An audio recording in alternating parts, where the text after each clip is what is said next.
Hello, hi everyone. Am I audible?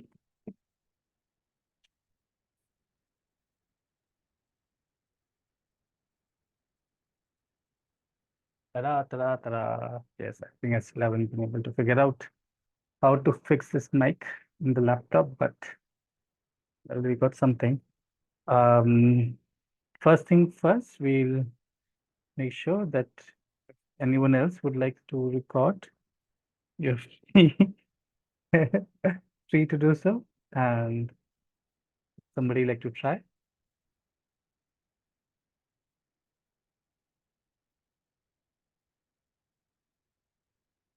Just come back from a long day in the field with bureaucrats. Long day in the forest doesn't really bother me much, but long day with bureaucrats can really get on the nerves. So don't mind me if I'm a little itchy today and I'm snapping at everyone left, right, and center. Just had a long day. Thank you for your understanding. Little people.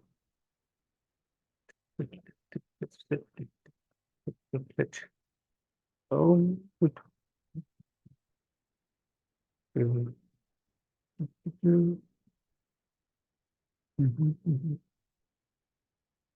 here's a PPT for today.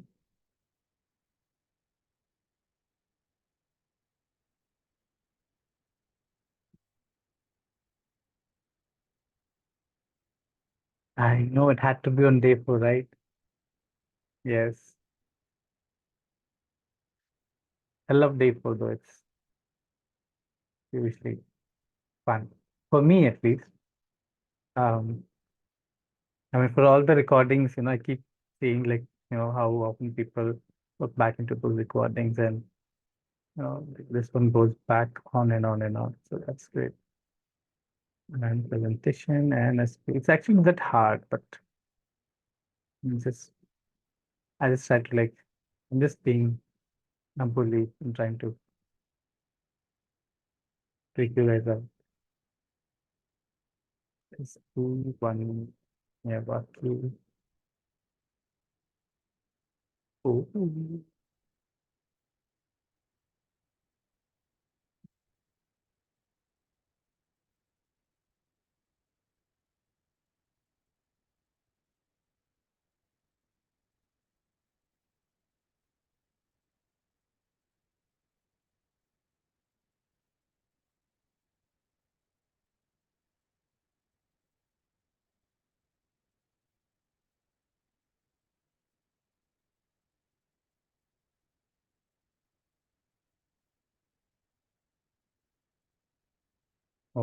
okay.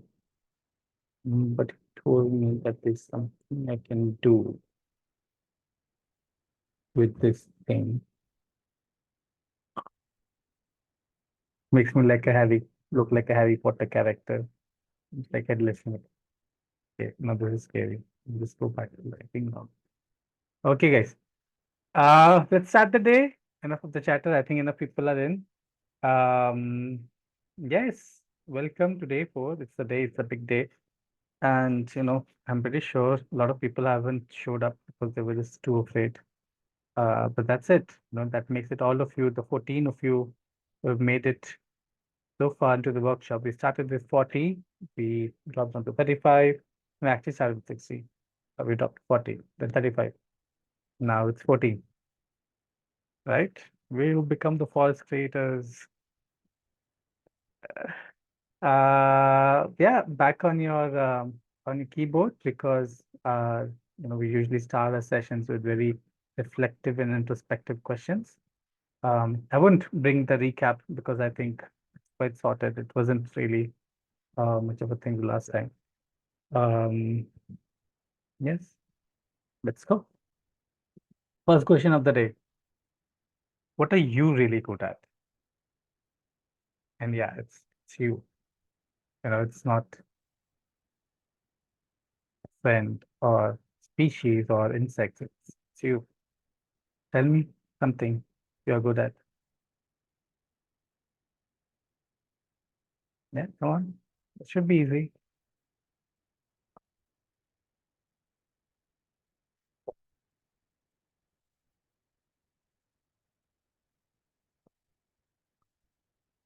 Ah, can't be that tough. Composting, okay. That's a skill. Enjoy playing with insects in the forest. Hmm, been there. Yeah, dragon. Okay, should not get there. Existential crisis हो रहा है. Yeah, yeah, yeah. It's okay. I'm pretty sure it's not that hard. Uh, must find something. Maybe you're really good at, you know, creating existential crisis for people. I don't know. Or for yourself. Patiently listening or thinking creatively.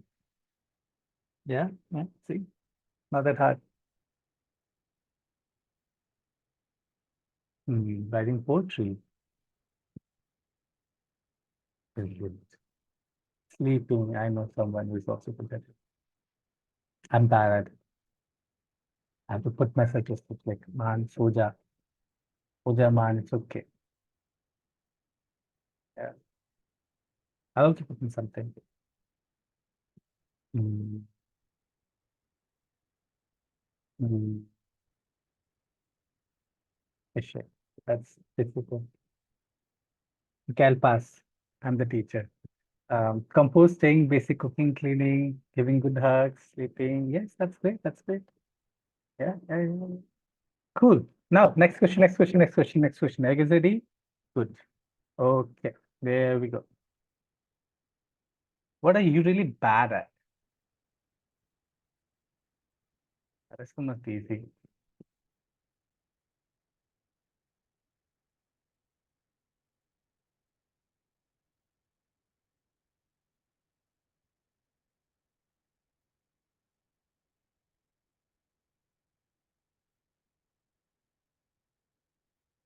Talking to people, articulating. Yeah, I thought you're the communication person, but that's okay. Remembering names of trees and flowers. Yeah, same here. Same here. Especially those botanical ones. I remember I used to follow old man around and I kept asking, ये कौन सा पेड़ है? And he'll say, "This is branch." "वो कौन सा पेड़ है?" He'll say, "Branch." Constantly. Navigating around. Yeah, yeah, yeah. Putting my thoughts into words. Yeah, Preparing. I'm really bad at falling apart. Something I'm trying to figure out. Um, Work in progress, keeping away my ego. Yeah, ego is tough. Four-wheel driving. Mm, nice, nice, nice. Excel. Yes, yes, yes. Andre. Very good. That's another one for me also. Maths. Okay, now we are getting pumped up. Very good. Yeah, good. Thank you. And then the next question. That's one for maths. I'm too good for it. I'm really good at maths. Let's not get there. Arranging things for packing. Yes. Okay, okay, okay. Come on. The next question. Next question. Next question. What kind of people make good forest creators?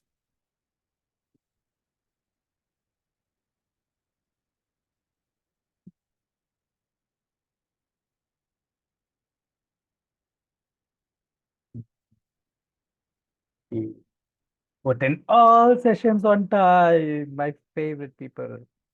Yeah, but I never attended my classes ever. I was like debarred from so many exams in my college days. So yeah, people like us, yes, that's true. Observant, the ones who tries to be the forest, people with patience, kind people. caring with persistent effort, nature people, mm, love all people who want to create forests, the ones sensitive to all forms of life, people interested in nature and who want to create forests. Yes, beautiful. Hmm. There's always a twist in these kind of questions, right? Someone who's openness to acceptance, you know, and the thing is that uh, is that individuals can't make forests on our own. We can't make forests,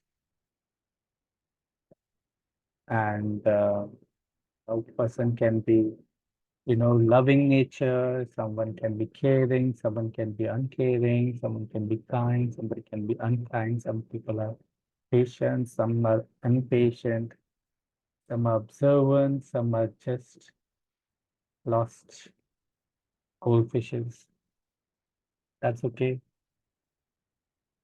And some are hard workers and some are one lazy bags like me. Yeah. But to make a forest, we have to become the forest. And the forest is a space of diversity. Like all these different spices and grains and everything that become part of us. If we were just having one kind of things, then we would have been poor. Yeah. Now, if we really could look back at the strength, some people were good at maths, some were bad at maths. Some were good at some were bad at it. Some were good with time. Some are very punctual people. And some were horrible at it. Yeah. Right. In there. It's all when all kind of people come together, and that's when the forest is created. Because forest creation exercise requires a lot of research, and not everybody can do like online research or sitting and studying through scientific papers. And there are people who can. There are a lot of people who can, really, really dig through the research papers and come up with things. But then there are people who are really good at being out there in forest, seeing the forest as what it is, uh, feeling it, understanding it, talking to old people, talking to tribal people about like what used to be the story of the forest, coming up with primary survey. Some people are very good at logistics. That okay, you have done these things, let me go and find the nurseries out there, figure out the nurseries, kahan kya mil sakta hai. Because no matter how amazing list you come up with, if you're not able to find the saplings for it, you'll only be restricted by that. So they say that, the industries of the world dictate the forests that are created. It's only me who says that, but right. Sounds like when I say that somebody said it. Yeah, it takes a team to make a forest, you know, and it's not easy being a team because most of us will clash. But when we start working, it's very important because the assignment that we got today would be team assignments. And you'll have to work together as a team to get it done. It would be mostly like coming up with the list of your forests, it's something that you're going to plant, and you have to work as a team. Are you ready to become the forest?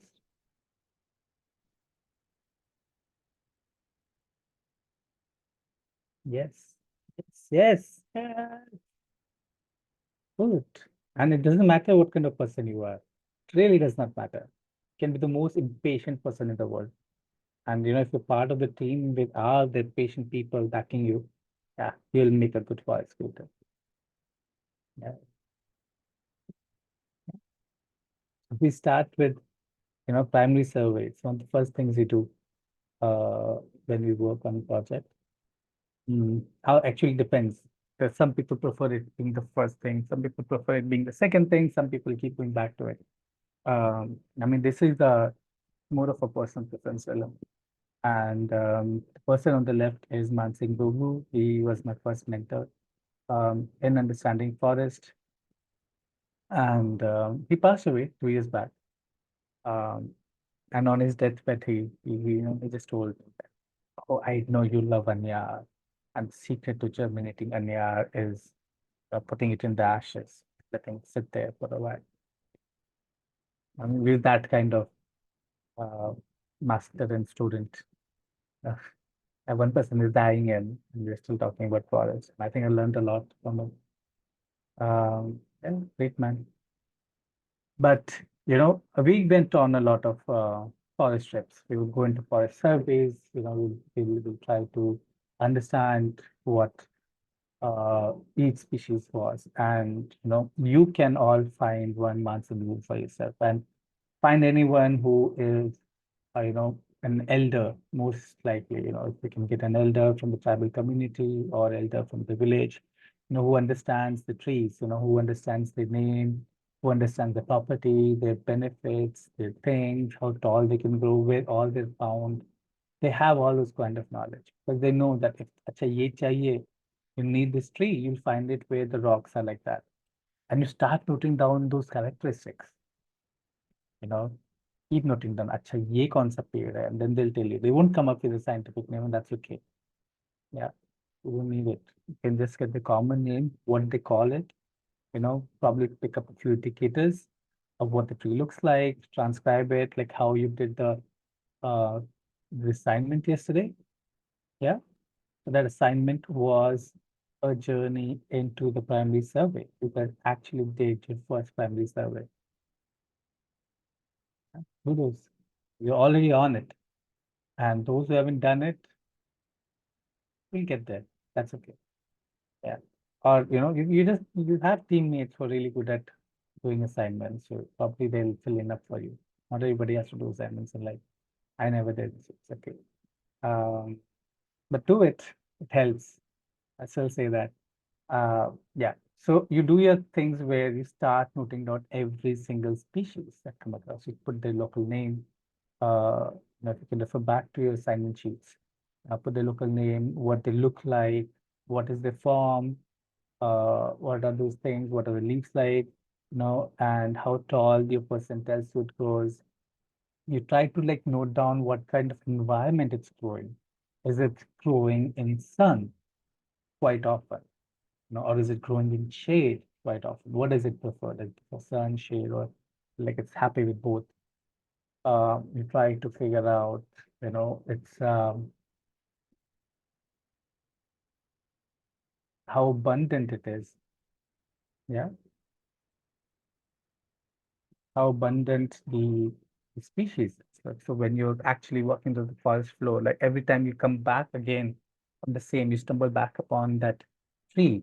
You put another tick over there or a dash. In a way, when your survey is done, you have an idea of the abundance in which way species were found. Certain species were found in way less numbers, certain species were more find in bigger numbers.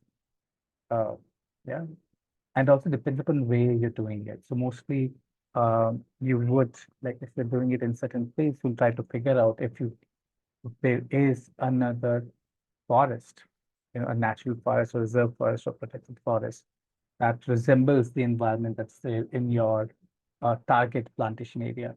So you go there and you do these kind of surveys.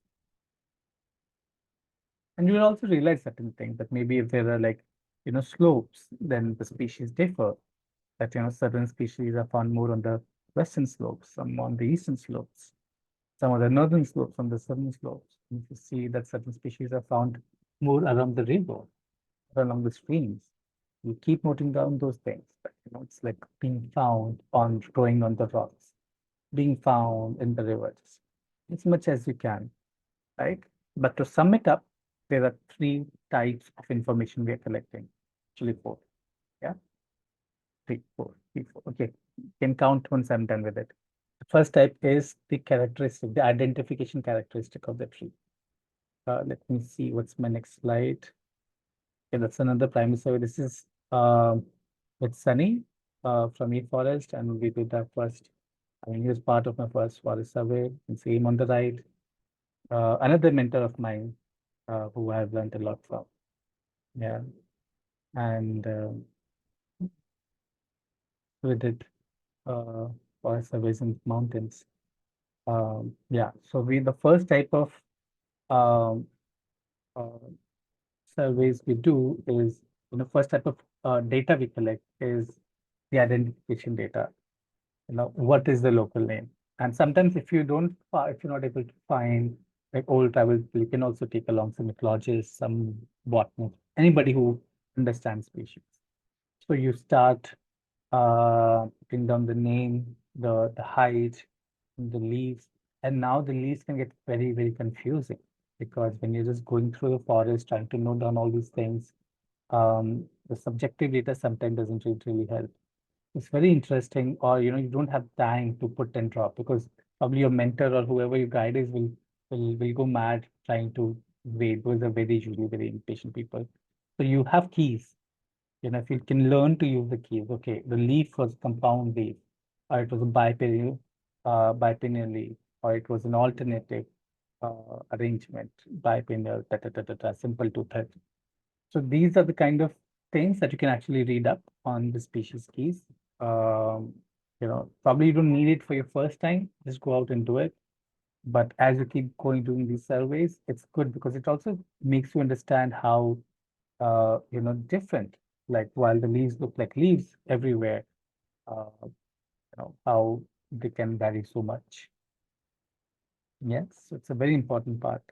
Uh, Similarly, you have keys for barks when you're putting down. So while it does help if you say, oh, it was a brown bark with things on it. Yeah.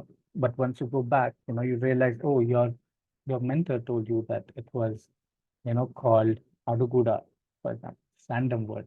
Okay. It's related to something I'm very sorry. Yeah, it's called Aduguda in the local language. And uh, you're trying to look up, Google it, okay, is there a tree by this name and you can't find it anywhere. So what would you do? You'll actually go back to the identification data that you've collected. Yeah, and a lot of these are not found on Google Lens kind of thing. Google Lens will help you with the more common ornamental species. Some of these tribal species can become very difficult to find on those applications. So you'll note down those leaves uh, identification. You'll note down the barks identification, and then you will realize that there are 10 kinds of barks. Actually, there are even more, but we can just stick with 10 for now. Um, it helps you see it from the dimension and be much more precise in your recording. So when you're finally looking up on the net, and then if you come across a tree which is probably very similar, you can match the data. And botanists use these kind of data, so that also helps. Yeah.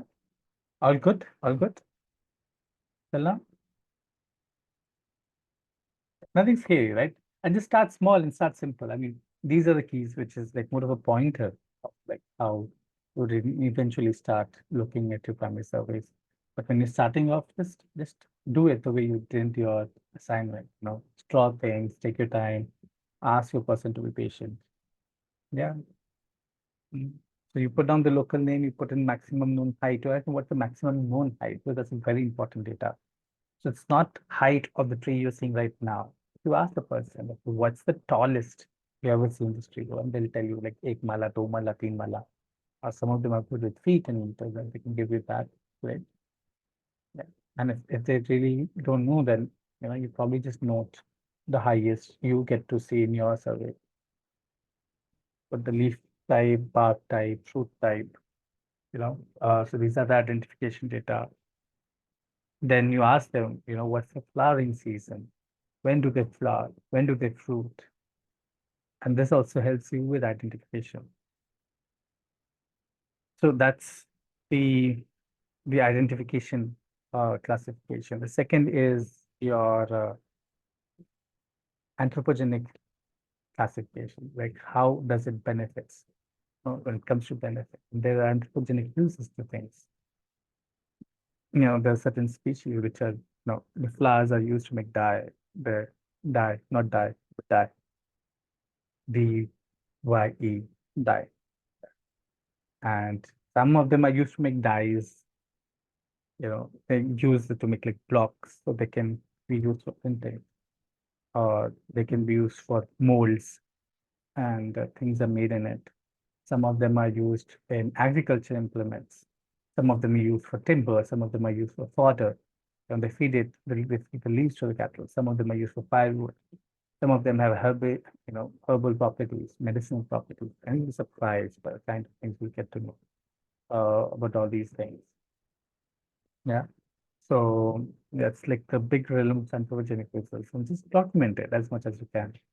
Um, it really helps. You'll come across things, and sometimes when you're making a decision about a species, like how much to plant that thing, based upon what's the relevance of the forest that you're making, and what kind of environment you're making. Are you making a forest for people to come and just, sit and meditate?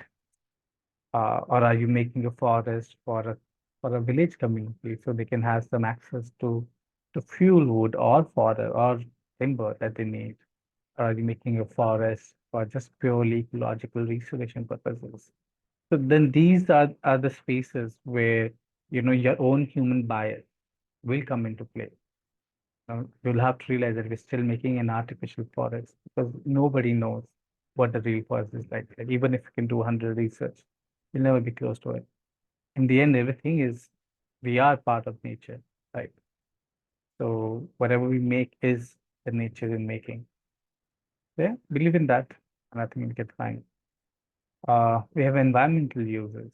Uh, so there are species that specializing in soil binding that, after disturbances, like after like road making or if some soil has been thrown here and there, if you plant them, they're really good at putting binding the soil together. Some are good at nitrogen fixing. Not all of them do it. It requires energy and specialization. Some of them specialize in retaining water, supporting microbial population. Mm, yeah. What else? Country is to anything or something?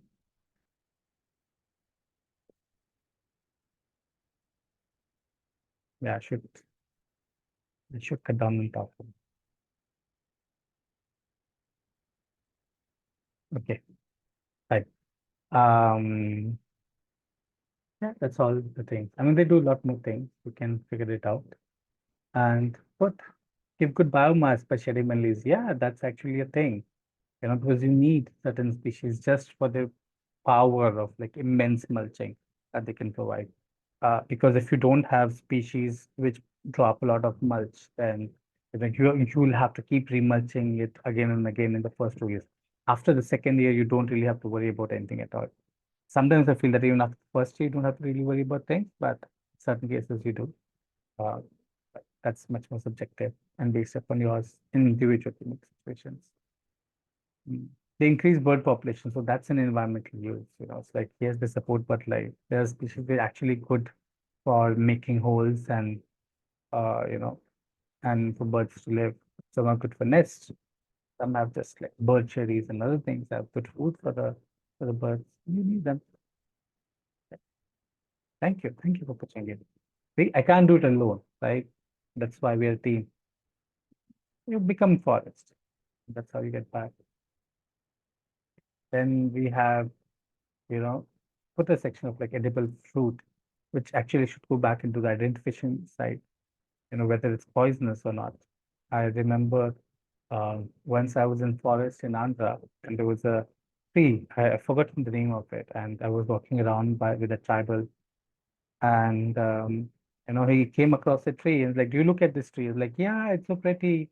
And even he had a darati, it's kind of sickle, and he went and just chipped off a bark of it, and inside the bark was completely red, red like blood red, and was like eerie and creepy.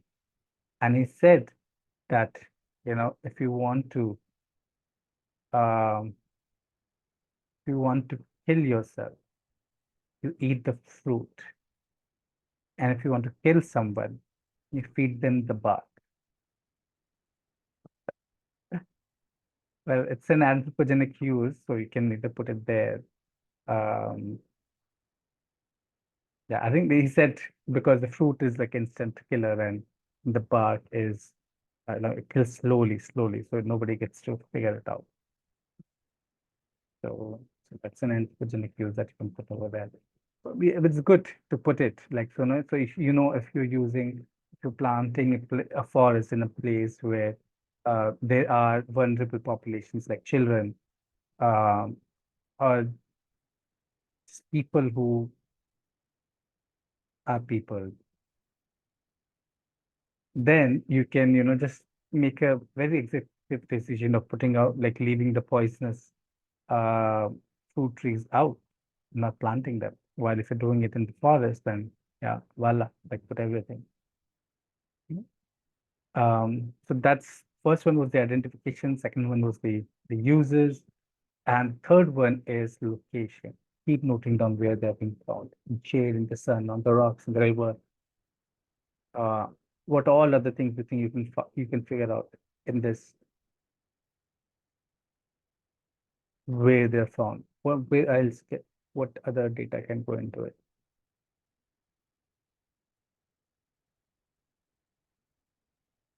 Okay. It's almost as if like if you had to go and find a suitor for you, what all the things you would look into, who they hang out with, an association. Are these trees particularly found along with this other tree all the time? Do they have a thing? They have a thing, it's a good information. So you know that they make association. Yeah.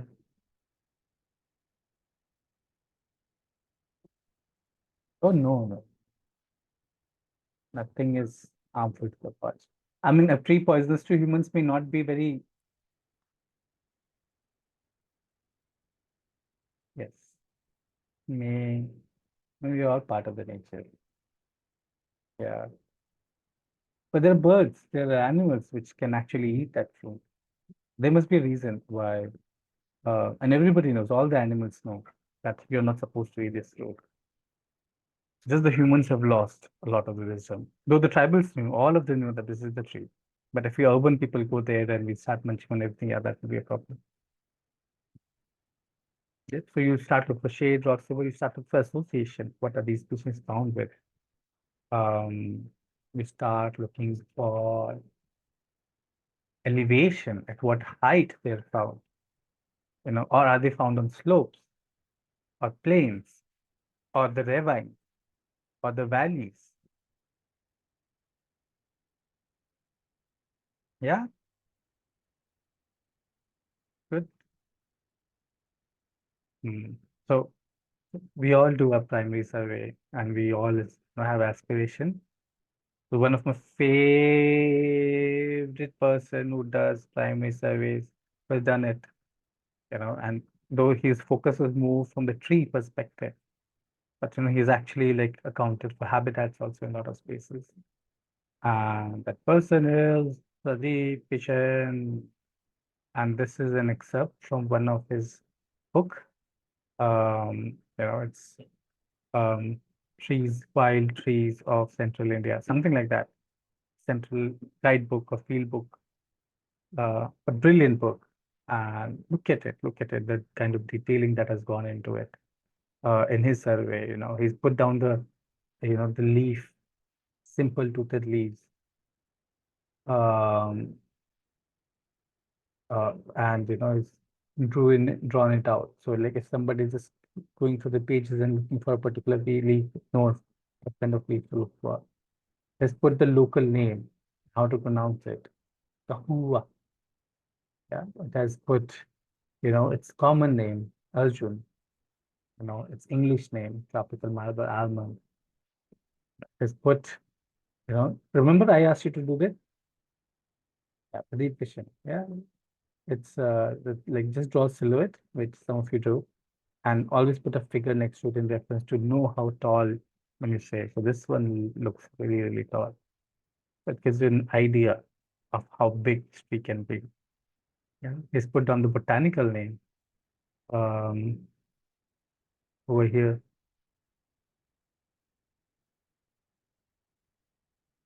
And family. It has even put the seasonal characteristics, how seasons change. Leaves are evergreen in damp places. Otherwise, they're shed in March or early and then quickly renewed. Yeah. It's called Jungle Trees of Central India. Correct. I'll share a nice reading list to you guys for all the bookworms who want to go through things. Uh, Some of my favorite books all time. So, yeah, so then there's more detail. There's understanding of the leaves. In leaves in opposite pairs. Apex is blunt, slightly pointed, and its kind of habitat is along the river. It's a riparian species.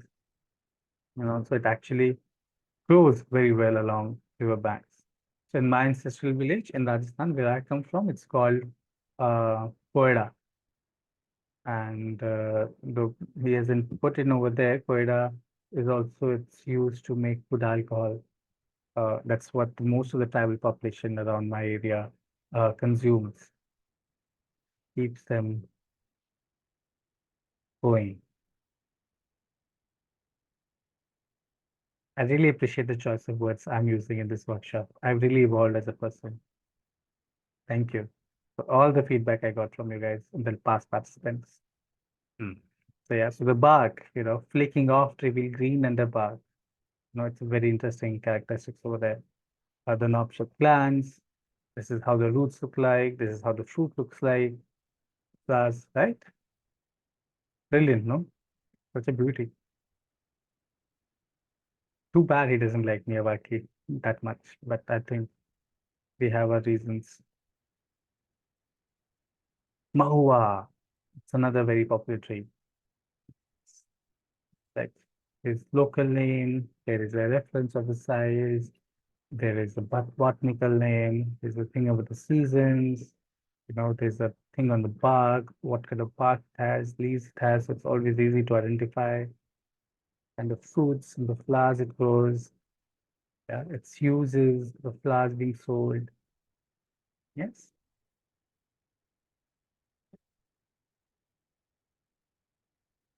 Hmm. So, yes, now you've done your entire species survey, right? So you start understanding them, like as you go along, as like when you talk about heights, we start thinking that the heights. We talk about the multi-layered system in the last session, like how forest exists in layers. It has, and we fixed it that day, and I think I haven't fixed it in the whole presentation, but it's okay. We call it the emergent layer, the tallest one, then the canopy layer, then subtree layer, and the shrub layer. Yeah. So yeah. So there's some of the example of emergent layers in the Indian context. Baheda is an emergent species. Karanji, white fedar, they're all some of the main emergent species. So like if you have forest, then these will be poking out. Yeah, like this. So we have example of subtrees. Buranch is a great one. Then you have um, with sandal. So these are the things which won't aspire to always reach the canopy level, but they're very okay.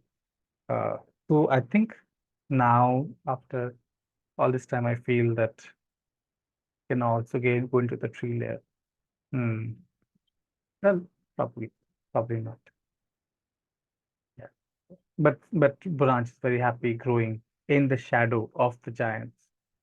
The subtrees are the ones which don't grow, with their heads along the roof of the forest, but they're very happy to grow niche as chote log. Um, and then you have Adusa and Valeria. So they are both exhibit dual nature. So in very, very dense areas, they become like a subtree. Even like wild rose. Look at rose that, if it's growing in a very dense area, it can exhibit a tree form. And sometimes it goes as a shrub. Yes. So here we are. Now to the most fun part. Okay. So when you've done your primary survey, you've done your thing, you come up with all the names, the English names and everything. You come up with botanical names. So what you do is that you've gone ahead, you start Googling the names of it, and with it you usually will come across the English names of it. And from here, I'll move into the space of sharing my screen because I'll just do a few things, just how I would do. So for example, one of the things I figured there was a branch or padam or kharsu. I just go and I Google kharsu, kharsu, and probably three. And then somehow I figure out, oh, it's Quercus amicapifolia. Uh, so then what happens? And I can take this thing and go fill it in my little Excel where I'm collecting data. And you need to collect this data because a lot of time people are confused about certain things. One thing it could be that they're confused about the origin. They think that this thing is wild, but every time when you Google, when you build your list, you'll have to go and identify every single species where the origins are. So there are certain banks that certain things we use. A lot of times in Wikipedia itself, you'll figure out where is the native range. Like it says in its native range, so this keystone species exhibiting up to 80% dominance at elevations between 27 and 3,300 meters. So this is the native region for it, right? It doesn't say if it's native to India or not. It's like, okay, fine. So what we'll do is, oh, it says here, it is native to Himalayas and nearby mountains in Tibet, Afghanistan, India, Nepal, and Pakistan. The other thing we can also do is look into, websites like Tabi, compendium of, and I'll send you all these things to be looked into. And World Agroforestry is a very good resources to find these things. So you will go into, okay, these are the English names, you find the botanical descriptions, which you can use to match and confirm it's the same thing you found. And yeah, and you'll get some ideas on ecology. This you would have either any which way collected in your primary survey. ये होता है, ये होता है. And the what's the mean altitude, what kind of soil that comes, and all those kind of things. And then you have a neat map over here. And thus you will keep moving, collecting this data and figuring out those things, and you'll keep filling your little Excel sheet that you've made for yourself. Put this data, then you put this data, you put this data, you put this data. Okay, I'll show you one of the species one of the lists that I was working with recently. Mm, mm, mm, mm, mm, Okay, let's see this one. Yeah, yeah, this is something I was working with, uh, and this is how I made the list. So I've split my species into the canopy layer, the tree layer, uh, the subtree layer, and again, I'll rephrase and correct all the things I write. Sorry for bringing you up with this confusion, but now you'll know. So I usually now start calling the emergent, I call the canopy layer, that, right? So I'll put, so these are all the ones that go 30-meter plus. Okay. And there's no rule to it that what is emergent and what is canopy. Normally, it's what I do is I, look at what is the height range in a particular area. Like there are certain emergent trees I'll get to know just because they are emergent, but sometimes,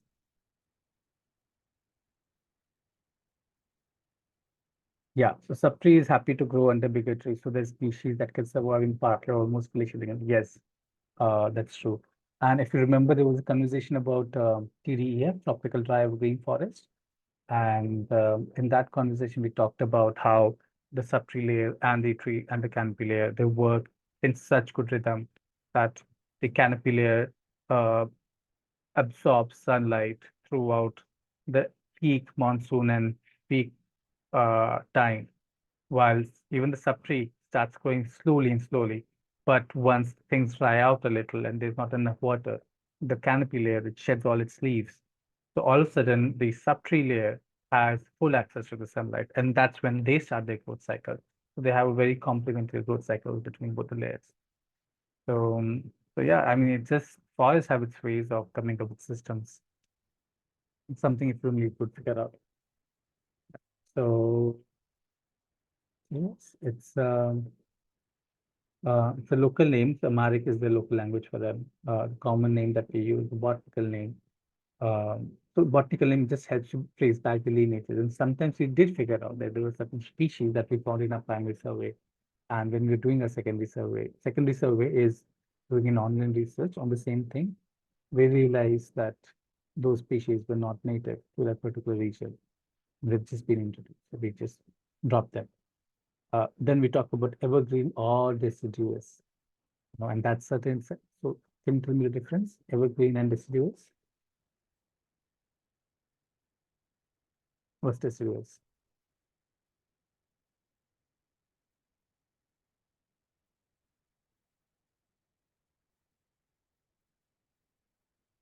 Like shed leaves seasonally, true. Yes. And it can be any reason. It could be because it gets too cold or because the water dries up. But the species which are evergreen, that no matter what happens, um, they retain their leaves. And in most of the forests, there's always a mix of both. Certain species which are evergreen, there's certain species which are deciduous, and they don't, and they work in tandem. Like for example, in the tropical dry evergreen forest, which I just referred to, where the subtree layer makes food when the top layer drops its leaves. The top layer is deciduous, keeps shedding leaves, while the subtree layer is completely evergreen. So that's why it looks like an evergreen forest, even though it's in a very dry place. Yeah. So that's it. And then we look into abundance. So this abundance comes from uh, like if you are able to see a uh, very natural forest, which is like very untouched, then you can take it based upon what you see. If you see a particular species coming up a lot much more, so that is like a major species, like one over here, Phocampus gracilia. And if you think that it comes in reasonable amount, but not much. It's a supporting species. And if you it and for some reason God didn't want it to be much out there, then it becomes a minor species. These are the three categories. We'll dwell more into the classification over here. We put the maximum height, we put the habitat and ecological properties. Now that's something we keep noting down. Okay, so the tree with very wide range of habitats is common in dry evergreen, semi-arid or semi-humid lower arid forest. A lot of this data comes from mix of both what you study online and what you pick up from the ground when you're working with your surveys. This is like the uses. So what all it can be used for: firewood, timber, handles, fodder, wood is used for construction, shipbuilding, railway sleepers, ornamental. That helps you decide. Yeah. So yeah, that's what species list looks like. And then there is this type, which I skipped. What do you think, whether it's pioneer or a climax on a level scale of 1 to 5? One is a very strong pioneer. I mean, designed to it. It just can't handle any kind of shade and just has to keep growing in places where there's nothing. The then two would be something which is that yes, it's pioneer, but it still requires a certain amount of ecosystem to mature before it's able to grow. Like a level 1 pioneer would be very happy to just pop out of the rock. You know, do you know a level 1 pioneer? Can you think of one?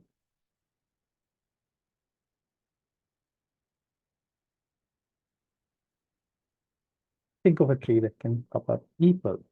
Level one. No, it doesn't need much ecosystem. Just pop out from anywhere and start growing. Yeah. Cactus doesn't need much. Starts growing. So they are much, much, much, much earlier in the pioneer. And then you have like level two on the scale of succession, 1 to 5. What would be level two like?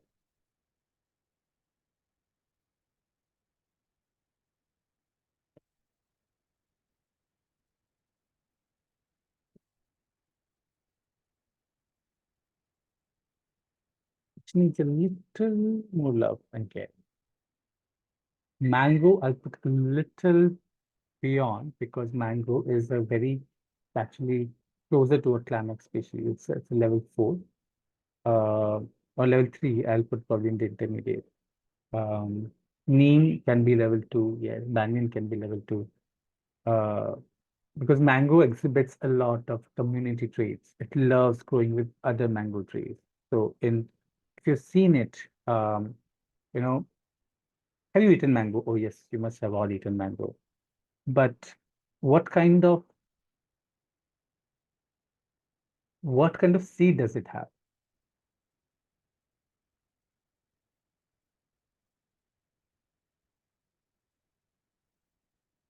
What is it about mango seed?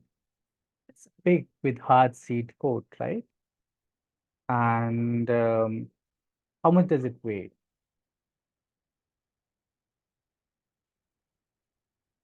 Is it heavy, the seed? Yes. Have you ever tried to float it on water?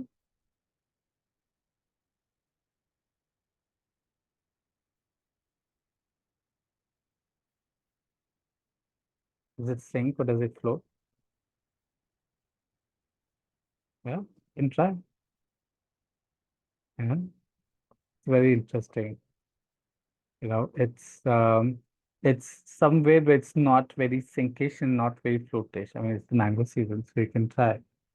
Or but certain times the seeds happily float also. Or it's like at least it's very easy for it to be swayed, towards certain distances. So it's very interesting. It brings out these delicious fruits that it wants animals to eat and somehow bring it close to the water systems where it loves to grow. So the seed will eventually find water, float in it a little along with the water, and then get deposited in some bank, and then the tree can start growing over there. So it's while it's a very so it's part pioneer, like because it's able to like set it far away, but usually it all grow along river banks. If you have seen a native wild mango grow. So it's a bit of climax also. So that's why I keep getting confused with mango, but I'm very happy to put it on tree. This is interesting. It's a riparian species, loves swimming by the stream. So you will see that a lot of places where people complain that mango only comes like in alternating years. It comes in one year and then it doesn't come, the mango fruit doesn't come the next year because it's a riparian species. It loves water. And in places where when we plant it in places where there's not enough water, there's not a stream running by, then it takes a lot more effort for it to be able to produce those food. And in a way, it's in survival mode. And plus, I can always be wrong. So always take whatever I say with a pinch of salt. So yeah, so you find those things. And so yeah, level three can be mango, then level four can be Arjun, or it could be um, Pahela. Pahela is a level four. And level 5 can be Mahua, which loves growing. Or I would even put Mahua at level 4 of climax. Level 5 would be Sal. Sal just finds it so hard to grow without its brothers. So then that's how we start classifying our list, based upon the traits. So whatever traits we can figure out. Like sometimes, and we won't find answers for it. Like the scientific community has not started classifying species by the pioneer of climate characteristics. So you'll have to use, whatever we've learned so far, the traits, they like living with community. So it's more climax. They like being on their own. It's more pioneer. They love sun, more pioneer. They hate sun. They can grow without sun, more climax.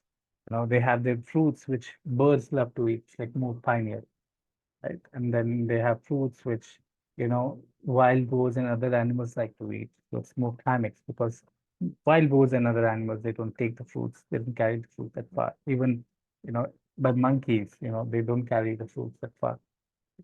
So yeah, use those knowledge that you have of each institution and start classifying them together. And that's how you make your list. Right? Now we'll come on to like how do you design the percentages? And you can see over here, there's a differing percentage of it. So in the end, the total would be obviously 100%. But I've given different percentage to all the species. Some are 0.9, some are 10, some are 2, 10.3. Some have gone 0. At one point, I must have realized that either we're not finding the species to plant anywhere, which is more likely because if I would have thought that it's not even native, then I would have deleted it. Yeah. It's by the way, it's the German. No, it's nothing else.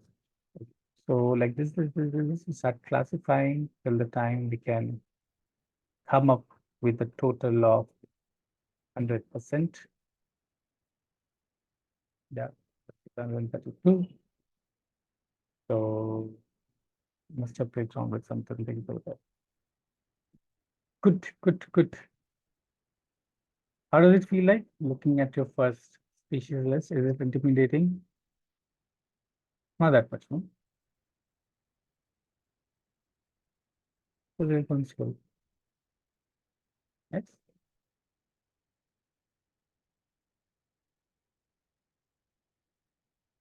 Mhm, mhm, mhm, mhm, mhm, mhm. Extensive work, but loving it. Yeah, yeah, yeah. Oh, it's just the beginning. Because primary survey is the fun part. Now we'll talk about secondary survey. Okay, here comes the secondary survey, secondary research. Okay, that's when you start packing up your research papers and old British books and journals, and you start finding, you start seeing the unseen, right? So, where is the chat? Oh,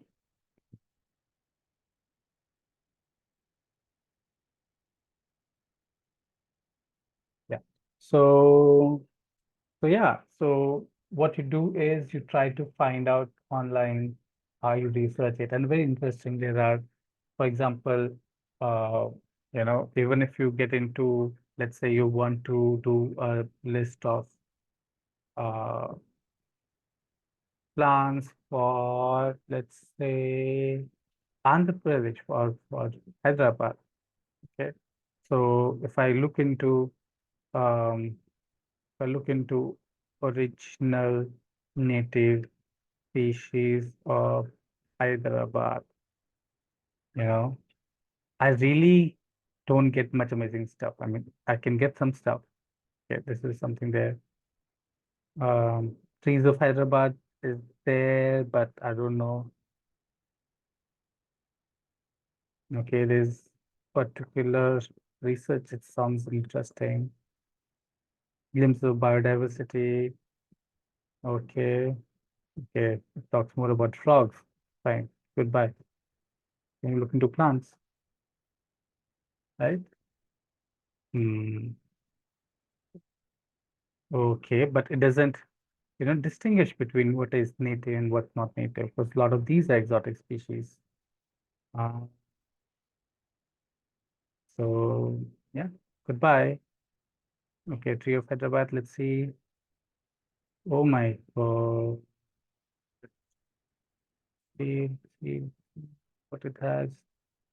Oh, it has a list of species. Very good. But it's worked hard on it. Oh, why does it have baobab trees? They're not native to India. They're native to Africa. See, gone.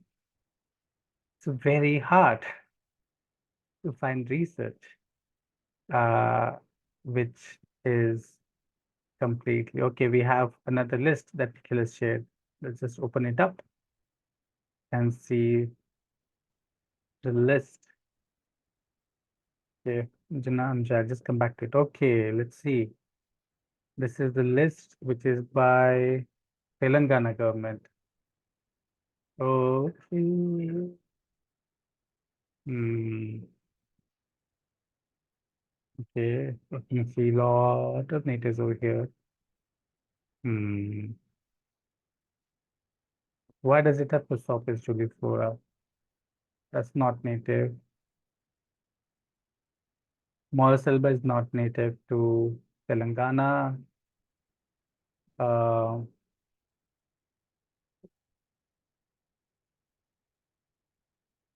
Amethyst latifolia is. Bombay fever can be there. Vitamin sperma will be there. Okay, there's some exotic, but it looks largely a key theme list. But it really doesn't talk about the ecoregion. It's very the list. But that's a good thing to start with that you can find. Yeah. So you keep going through these lists and you keep collecting the data wherever you can find. Probably it has much more data around it. Great. One of the things that you can also do um, is look for medicinal trees, plants, Hyderabad.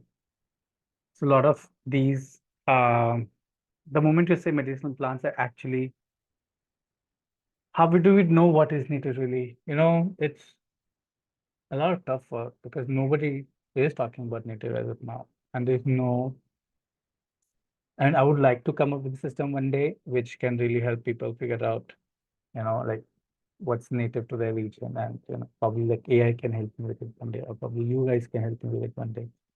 Uh, some of the volunteers in the past have been collaborating me with on a project about building up larger species list and their nativity, which will be crowdsourced, but it's a work in progress. And yeah, maybe if we could ever get funds for it or enough volunteers and enough power, we'll go through.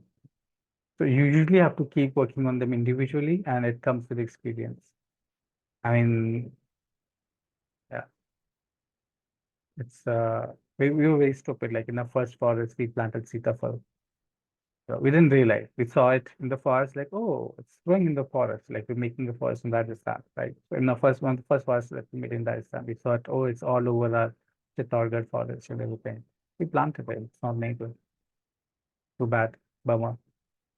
You realize with experience. So don't beat yourself up for it. Uh, Very important is that remember this is the first forest, and it's more important to go ahead and plant your first forest than to plant the perfect forest. And if you keep waiting to plant that perfect forest before you go ahead and plant it, you'll never get to learn. That's not going to happen. Know that you'll make mistakes. You'll pick some of the wrong species, but it's important to just go ahead and plant. It's your first time because once you plant and you start seeing it and you start seeing the information that's coming out of it, you'll you'll find that there's much that you're learning how to discuss with people. Yeah. So what we can do is that one of the feedback was from one of the students that at least we can have 5 minute break after an hour of the session because it gets a little heavy. So if you're okay with extending the session further 5 minutes, uh, let's just take a quick 5 minutes break and come back at 7:40. All those who got to pee, pee. All those who want to drink, drink. All those who just want to party, party. Back in 5 minutes.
हो गया क्या 5 minutes?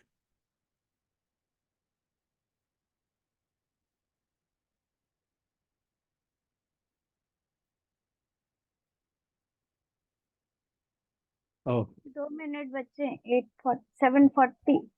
है ना? I really thought working with Forest all these years would have given me some patience. Doesn't work like that. Hmm,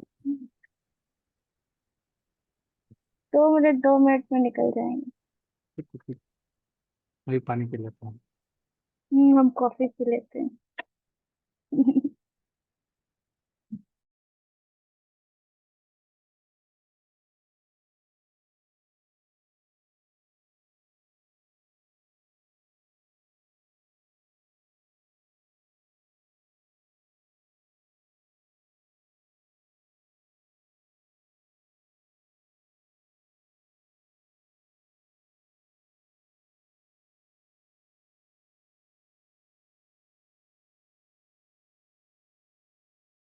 Okay, बहुत हो गया. Okay, let's get back to work. Come on, guys. Show me a way. Give me a thumbs up if you're back, so I'll know that you guys are back. Ready for it? 2, 3, 4. See, you don't have places to be. 7. Good. I think most of us are here back again. Good. Thank you so much. Ta-da, ta-da, ta-da. We're back to sharing screen. And yes, so we've done a bit of research, okay, but it's very hard world to go out and do the research, especially where do you start? So just to make life easier, what I have figured out what works for me uh, in in this time and age is to start, with a bit of a structure. And one of the best places to start is to start looking at what kind of biome do you have. And this is like the biome map of the world. Biome is, a larger classification of kind of plants and the animals ecosystem that would be found in your area. And they're like all those kinds. So they're tropical, the subtropical, and the temperate based upon how close they are to the equator.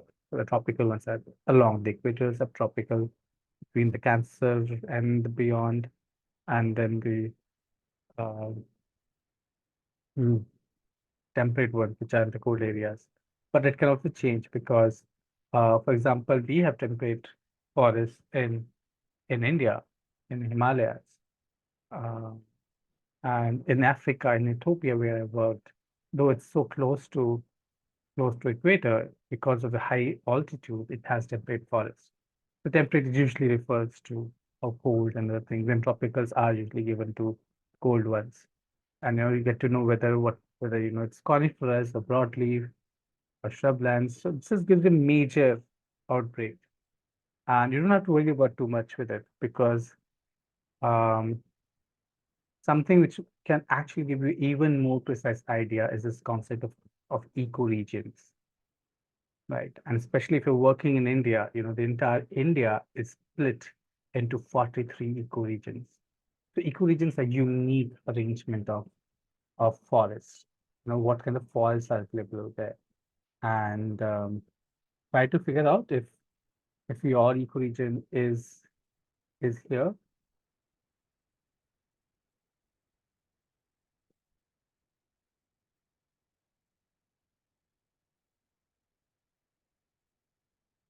Just go for it. Like, you don't have to be very precise. Whatever comes in your mind. If you figure out or if you think that maybe that's the thing where my forest comes from or where my land comes from. So you'll see that ecoregions are usually named around spaces and places like the Malabar coast, moist forest. So it's like Malabar, the Deccan transport forest. There would be other subforests also there. For example, there's a um,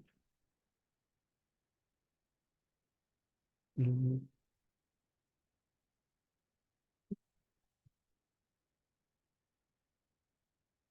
right? There's upper Gangetic Plains moist deciduous forest, which is different from lower, is it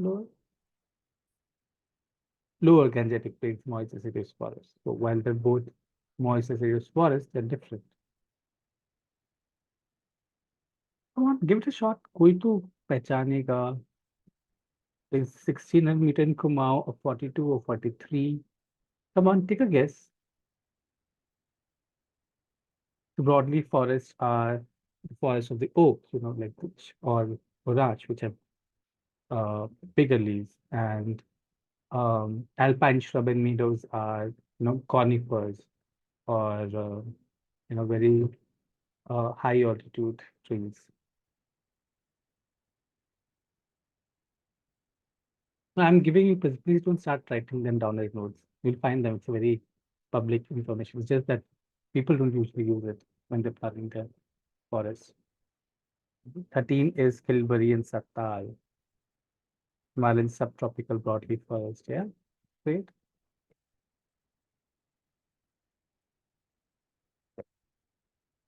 Hyderabad 7 or 8, depending on the specific place, 7 or 8. Deccan Thorns Cup Forest or East Deccan Triabalene Forest. Yeah, very good. SGLP is probably 25. Northwestern Ghats, moist deciduous forest shades. Can be. So SGLP is maybe. We'll see. 14 Nainital Sattal. Yeah. Pine forest all around. Good. Nice, no? Not that hard. Just takes little getting used to it. But while these are things are such new, the very easy, neat trick to figure out is that WWF came up with this equation compendium and actually created maps of the world, which in very large, massively weird geological data. And there's this one website which has really, really nicely cracked it open for use, and it's called AppSpot, ecoregions.appspot.com. And I'll share with you guys the link of the website in the WhatsApp group. Brilliant website. So you can just make it opaque or you can make it transparent to figure out where you are. Ta-da-ta-da. And okay, let's say somebody said SGNP. SGNP is here in Mumbai. It's between Thane. So it's this one. So what does it say? So the ecoregion is Malabar Coast moist forest. Right? And this is your bio, which is tropical and subtropical moist broadleaf forest. So just after this is your northwestern Ghats moist deciduous forest. Probably with the higher and more dominated the Western Ghat ranges this detail. And then your northwestern Ghats montane rainforest. Montane are a little more cold rainforest. So there you can see now there is a stretch of the Malabar coastal rain moist forest. Then we have northwestern Ghats moist forest, and then we have montane the montane forest in the middle. And again, as we come into Pune, we have Narmada Valley dry deciduous forest, which actually extends all the way from the top. Yeah. Okay. So let's say Nainital and Sattal. Okay, some of the Khandis are here. Let's say here is Uttarakhand. Right. So it has classified itself as Himalayan subtropical pine forest. As the ecoregion of the region, which is covering a big chunk. And Western Himalayan broadleaf forest as very small portion where broadleaf forests are left. Yeah. But personally, if you ask me, I would say that because it's been the human transformation, I would have put all of these as the original broadleaf forests, even though most of them have been converted to pine now. You'll have to see this also with pinch of salt. And the people from Hyderabad, Okay, here's Hyderabad, here, Telangana, Hyderabad. Okay, that's Hyderabad is here with Central Deccan Plateau Dry Deciduous Forest. And then what you can do is you can click on this button. Let me see what this button do. And oh, ta-da! So OneEarth is a website which has actually, so Eric has worked on, putting down a history of forests of India, and it's an amazing work um, as part of his efforts. And you'll see much more detailed discussion over your ecoregion over here. You know, what is it about? What are the things? What was the history of the area? And there's a book in which all his data is collated, and that's a brilliant book, which I have not read, but I've only read summaries of it. So he says the current vegetation is predominantly composed of dry forests with hardwickia dominated woodlands, right? But a Miocene era fossil floors of evergreen rainforest plants were there 5 million years back, revealing a moist climatic history. So, so if you really go back into the history, how things change a lot. So where do you go? Do you go for dryland now, or do you go for the humid ones? So called, yeah. Um,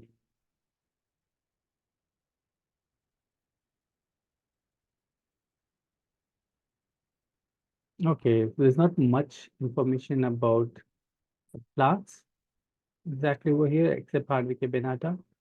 Um, what we'll do is now we'll take this and we look for it. At least we now know the ecoregion. So we just copy it and we'll go to new, we'll paste it. Okay, now some researchers started coming in. So our research has become now more specific. Instead of looking, because whenever we say trees of Hyderabad or tree of Jaipur, a lot of your research of, very amateurish or, very common public research will start coming in. But then the moment start working with ecoregions very specifically, you start getting much more detailed research, which actually people have worked on, or people who care about ecoregion as a concept, they have worked on. Yeah. So,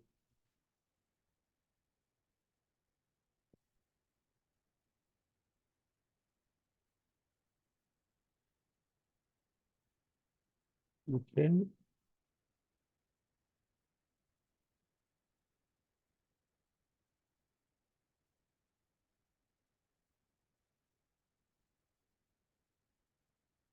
okay, let's see.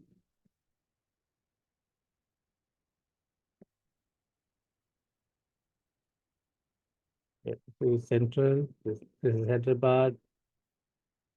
Okay, dominant natural habitat of woodland of Hardwicke benata and Albizia amara. So at least you know that you have two dominant species, uh, which would make a big chunk of your forest. That's mostly within Maharashtra and Telangana, extending to the states, parts of Madhya Pradesh, and other places. Hmm.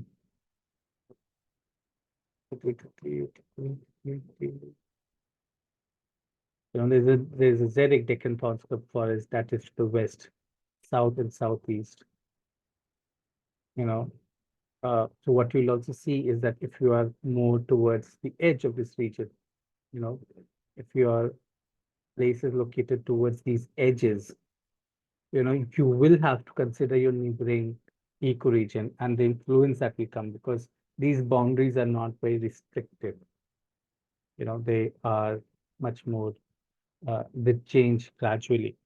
So while your main species would be of this ecoregion, you can include a few of the species of the neighboring ecoregion, just to be able to give it the resilience base. Okay, we have some more eco-species that have come up here. That is plant community of this region, distributed from predominantly teak, basal woodlands found elsewhere in the Deccan, the central Deccan forest, a upper canopy of 15 to 25 meters. Remember, we're just talking about this.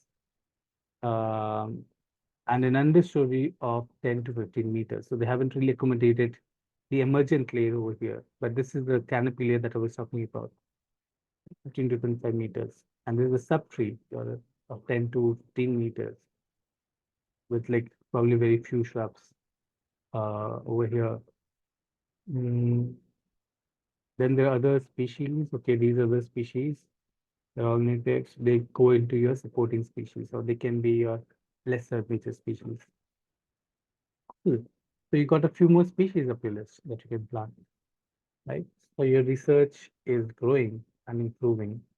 Now you're feeling much more cooler about yourself while you study all these data and then you realize this one is junk and not really worth anything. Hmm.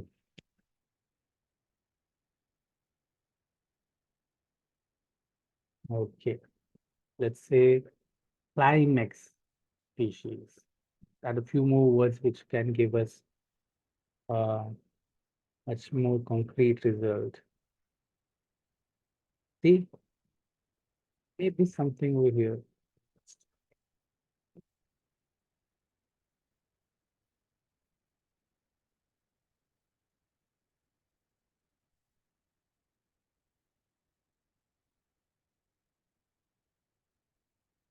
Hmm.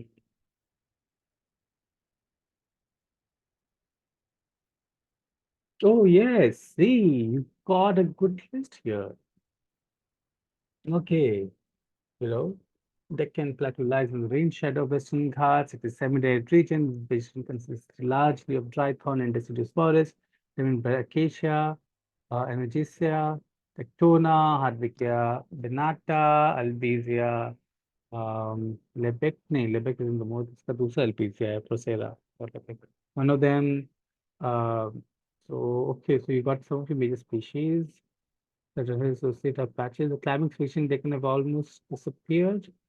High grass flora, that's for the foreign large evergreen to middle size tree species. So you have more species here, Asian marmelos, which is your bale patra, three leaf, Shivaji, Shivji, and then fruit that comes. Energeus latifolia, it's another very important tree of the region, slow growing, but it fills itself with a lot of water. You just like put up axe to it and just water comes sprouting out. So use in time of drought. With themselves, Terminalia, Tectona grandis, and Sharbati, because of where there are subtrees in the understory, like small stunted trees, right? So you have your subtree list, Bruneucrania, Dhola, Vitia tinctoria. Yeah, good. Does it feel better? Like you hit some jackpot? Good feeling coming? And that's how you go. And you keep going. And you keep researching like one and you keep building your list one by one and one by one. One by one step at a time. Don't get too overwhelmed. It's not your thing, then ask your teammates who love doing nerdy stuff to get into this. Right? How does it feel so far? Come on, give me a mental check. Good, good. You progressed a little on your survey, so that fear of survey is gone.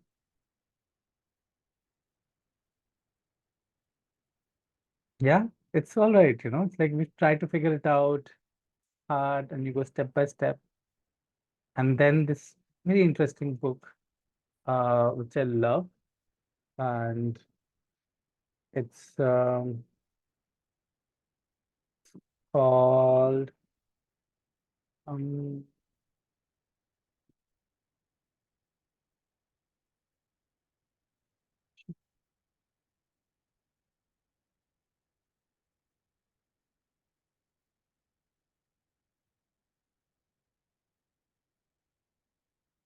oh, this is the one I was talking about, conservation assessment that Eric wrote. Remember, one world person? You just saw. Yeah. So this is something you can go through. And here there's like much more detailed things which are there, which you may not even find in the internet. Uh, who has this book? Who has this book? I has this book online. Yeah, I still haven't been able to buy it. But yeah.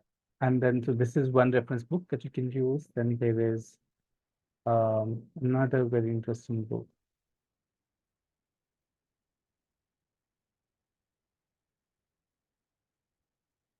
Vegetation Map of India.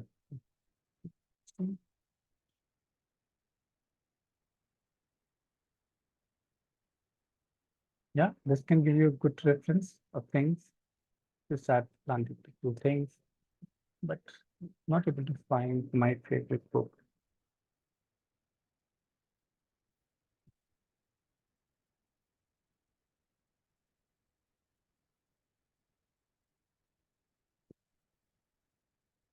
Also, Tamil Nadu series by Nair Henry. If someone is into that area. Mm, a revised survey of the forest types of India. Okay, it's a huge book. It'll take a while to download. While it downloads, I'll show you the things. Good, good, good, good. This grocery list or something. Yeah, it's almost downloaded. Here it is. So this book went out of prints for a while, and recently it came back in prints. I was so happy because I was just using it online. And now I have it. This was done by, so this is considered one of the Bible by forest departments and ecologists alike. And this is Champion and Sate, two fellows. And the champion was a British forest surveyor who surveyed India across the map. Like he went to forest all over India, everywhere, and just recording and documenting for us as they were, and has amazing records um, of the forest. And you one screen at a time. Let's go, right? So he divided India again into different kind of uh, things. Um, Sub-Himalayan areas, Miles Peninsula level, and the moment you go into it, each and every individual forest type in different areas. For example, this is the Himalaya eleven semi-urban things. He talks about the different layers also. So this is like the top emergent layers. Um, you know, this is the top emergent layer. This is the second layer. This is the third layer. And there are notes on it. There are like conditions when they're mostly found. Very interesting stuff. Yeah. Are you guys jealous of my good collection? I'll give it to anyone who says please. Mm, that. So these kind of tools, just keep reading, keep going through, and you know, first forest. There we have first place. Yeah, I'll give it to everyone. Don't worry. I'm not a hoarder. I have some good stuff, which I've worked very hard over the years collecting and putting together. So there are like, articles, interesting thing on succession theories. There are things on urban forests, how to design them. There are things on understanding forests, how to really go into like teaching about forests and talk about things. The things on, I don't think there's much on mangroves because we didn't get that project we were trying to go for, but then there's a bit of carbon sequestration if that's your interest area, forest design, if it's on temperature, groundwater, because we technically work with forest, that's our bread and butter. So yeah, most of it might be very irrelevant to you, but if when I give it to you, do look into the regional species section and try to see if your particular region is there. For example, if it's Gujarat, then please read the ones that are there for your particular region. If it's Karnataka, read the ones that are there. Or if you're from Pune, Narmada Valley Tridal Series for you. Yeah, good. So that's how you go like piece by piece. And you really don't need these books for your first class. I mean, just I showed you because that's where you aspire to, if that's the base you want to work with, if that's the space you want to work with, that's kind of forest you want to grow eventually. But if you are uh, making your first forest, even the few things that you get through by your first research, that's good enough. Yeah. 20 species, good. That's it. The day you cross the 20 species, take them, plant your first forest. Recently, we did a project with, can you imagine how many species?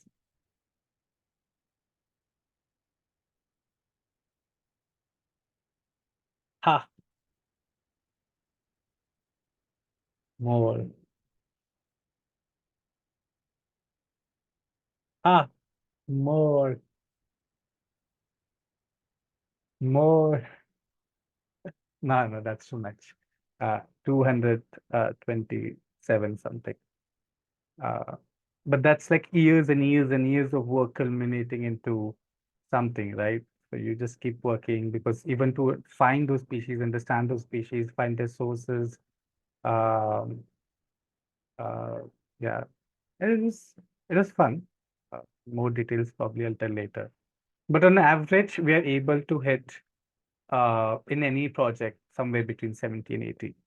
Uh, And that also depends upon what kind of context. Like most of India, we can do 780. In the Himalayan regions, if we do, probably we'll be able to hit 30 at the max 40, because it's, it requires a lot more work with the species over there. We don't have many people working with native species in the Himalayas.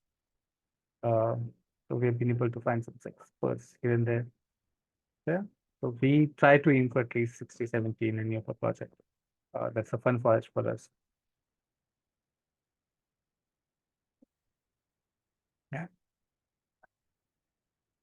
Um, so yeah, so just the moment you're 20, make your forest. Our first forest was what? 30 species or 28? That's okay. The first forest we did in Ethiopia, we came up with a research of 56 species and we were able to plant 31 out of them. But because, our our counterparts over there had the species list, they kept at it, trying to find those living species. And whenever they would get some, even in the forest, they just take it up. Like, if they find baby saplings of those species, they just take it up, pull it into a forest, and put it there to add on to the diversity. So, yeah, that can be done.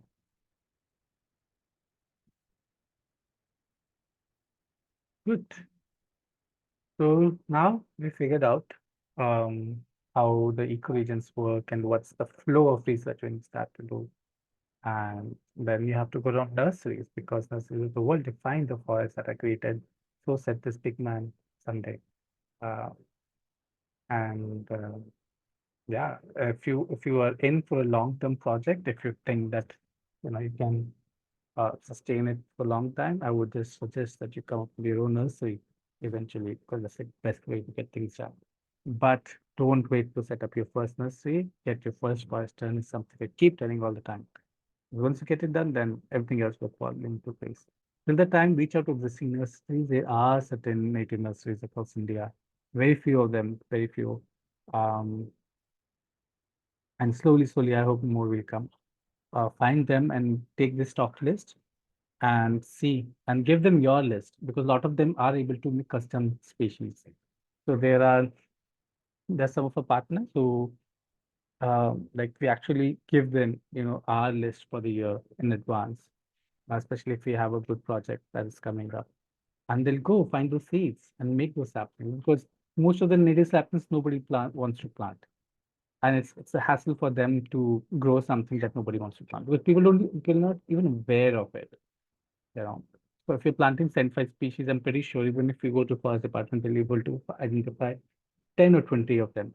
And the reason is because forest department, when they're trained, people over there, they're not trained from the conservation perspective, and it's not their fault.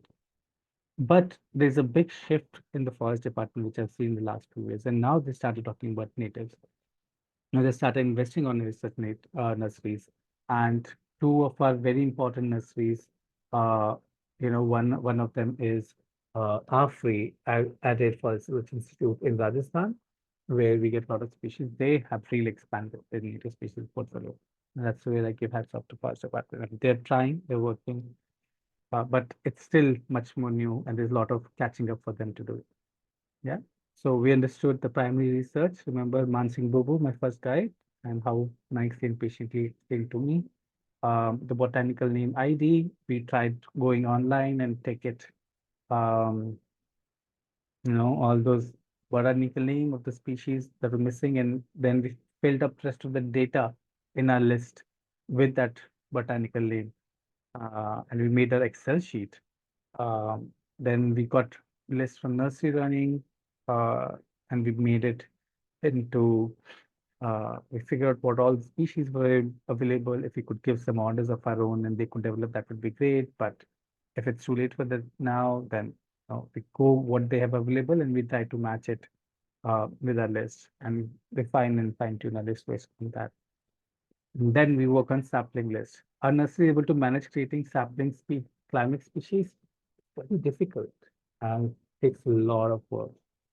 First thing, to find these climate species itself is a lot of work. Second thing is the seeds are not easy to germinate because they have very strong codes inside them. If you remember, we had that conversation where how climates species seeds, climate trees just love to coordinate everything. Like, let's flower together. They're full, हम आपके हैं कौन, और what was it? हाँ, हम साथ साथ हैं, correct. They're full हम साथ साथ हैं वाला people. It's they want to flower together, they want to fruit together. They want to flower together. It's very interesting because even in a forest, they'll space out their flowering. Like, so one climate species will like flower right now, and the other climate species will give it a little time. So the birds and the bees don't get confused. They the bees, they go and they pick the pollens from here. Like, it's much more effective for all the plants involved if they are going to one cage-free flower and picking up over there and going to the next cage flower and pollinating over there. So they'll all flower at different times, but all of them will together. So if half the babool are flowering right now and half the babools are flowering later, so actually it's a missed opportunity for all of them. So they coordinate on those things. So they're like, let's all flower together, then let's all fruit together, and then let's all throw our seeds into the ground together. Even when all those people are eating those seeds, some of them will still survive. And then let's all sprout together. And to be able to coordinate as a tree is much more easy because you have a fungi network. But what happens when you have a seed? When you seed, you're small, you're chotu, you're little, and you can't really reach out to the fungi network or talk to your peers and stuff. So they all come pre-coded with certain climatic condition sequences. So when अच्छा गर्मी इतना हुआ, then ठंडा हुआ, फिर बारिश हुआ, फिर और गर्मी हुआ. Okay, when this combination of events happen in this order, we'll all germinate. This is a very decentralized way of ensuring that they all germinate at the same time. That's why they come with very complex codes. So it's actually people who are very passionate about growing saplings. They keep experimenting with these codes, but climate species are hard. But some people are able to do. I mean, so you will always still be restricted, right? But you keep trying. I mean, the same region wherever we started with 30 species, now we did 60. And the more interest you show, the more interest they'll show. And it works both ways. It's a symbiotic relationship between the forest creators and the nurseries. Yeah. Okay. So we talk about the big five, the unwanted joker and what else. So when you're making the first forest, uh, when obviously your 10th forest will, by the 10th first, you'll reach all these formulas and things, ratios. But for your first forest, it's very simple. Let's just keep it simple. And, you know, we follow the step where first thing we do is to identify the big five. Five dominant species of your region, right? Remember when we're doing for Hyderabad, we figured that Hardwickia binata was a major species. Okay, that goes over there. We figured that Arjuna was one of the major species, and right where we were. Okay, we close that.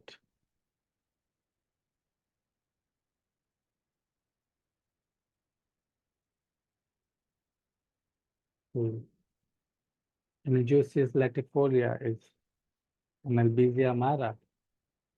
Maybe these are the major species. But you'll go, you keep running, and you'll keep figuring out which is the top five, right? And try to have a balance of both. You know, what I personally go with is like have three climax species as major and two pioneer species as major. Right. So which are the two pioneer I feel are the most abundant, I'll pick them, and three climax species I'll put. Okay. So then moment you figure out these five species, that's where you put most of your effort, trying to figure out what are the dominant species of your forest. The moment you figure out these five species, you have figured out half your forest. Because each of them would make 8 to 10%, which means that total they will make up to 40 to 50%. And that's how it actually happens in the forest. You know, you'll find that there's other species which are in large numbers. And while there's a very high diversity, a lot of species are found in like much smaller numbers. Yeah. So you find your major species, and that's where you put most of your effort. Okay. And once that has been settled down, the next thing you go for is a minor species. Minor species are the unwanted joker. Now, in certain card games, when joker comes, it's like all of them are mix of pioneer and climax. They're two very different concepts. So climax and pioneer are based upon what stage of succession they are in, what level do they enter, what are the characteristics, do they love to be in the sun, do they love to be and you'll have both mix of pioneer and climax. And Dr. Miyawaki prefers a 60-40 ratio. That the 60% should be climax species and 40% should be pioneer. But you can vary it like 50-50 also, that's okay. Don't go beyond 40-60. So most of the people who are planting Miyawaki forests in India today, they are planting like 90% pioneers. Some are like 100% pioneers. Some of them don't plant climax at all. And that's where the forest fall apart. That's one concept, pioneer and the climax. And they'll be all there in all the three different things. So we have few classification of species, like one is pioneer climax, one is the layer, the emergent layer, the canopy layer, the subtree layer, the shrub layer. And then one is, uh, you know, major, minor, and supporting. So there are three aspects to all the species out there. So after you've finalized your the big five, then you then want a joker that nobody wants. So there's a reason why certain species actually don't exist in higher number in a forest. No, it's either the forest is keeping them in check in the community in general. So there's certain pioneer species, but when there are communities of the forest, they work together to keep a certain individual tree in check, so they don't grow up much in number and then destabilize the forest. But a lot of times after we have cleared up those lands, these are the ones which are the first ones to come. So if we're able to like find any red flag in our research or any red flag in our conversation with people, so we keep asking कि ऐसा कोई पेड़ है कि बहुत नुकसान करता है. Like for Himalaya, there's a tree called Magina, and it's very good at pulling up water from the earth. But the problem is you put like 10 Maginas next to each other, it will evaporate your water source. So that's a red flag. So you don't want Magina to be a supporting or a major. You want it to be a minor. Then, yeah, so you find these species, in your research, you put them in 0.2 to 1%, that picture like a red flag. And everything else, you'll just put between 2 to 4%. And it's okay. At this stage, don't put too much mind to it. Give them the random number you feel like. But if you think that they were a good contender for major species, the big five, but they did not make it in the big five list, then you can put it at 4%. Or if you feel that, they were like, you were planning to put them in minor. So everything else you can just put at 2%. Right. So basically, this is happening in real life is us working in this. Let me just hide it over here.